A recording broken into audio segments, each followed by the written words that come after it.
Urea సమస్య ఉందా లేదా? యూరియా అవసరమైనంత సరఫరా సమస్య లేదని అంటారు మీరు. యూరియా సమస్య లేదని అంటారు మీరు అంతా గమనిస్తున్నారు కదా.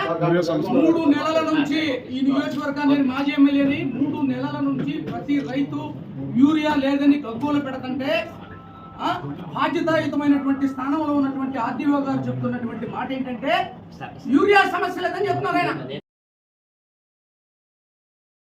నేను అదే అడుగుతున్నాను, మిమ్మల్ని అడిగిన ప్రశ్న యూరియా సమస్య ఉందా లేదా? మీరేమన్నా లేదని అన్నారు కదా, లేకపోతే ఎందుకు ఇంత గగ్గోలు అవుతుంది? ఇప్పుడు ఆంధ్రజ్యోతిలో ఇవాళ రాశాడు.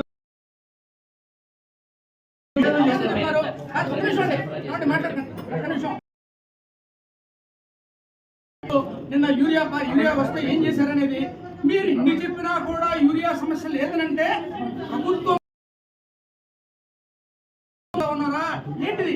ఎందుకంటే ఇంతకుముందు వినండి, ఇంతకుముందే చంద్రబాబు నాయుడు గారు మాట చెప్పారు, వ్యవసాయం దండగని. వ్యవసాయ అధికారులు కూడా ముద్దు నిద్రలో ఉన్నారని చెప్పడానికి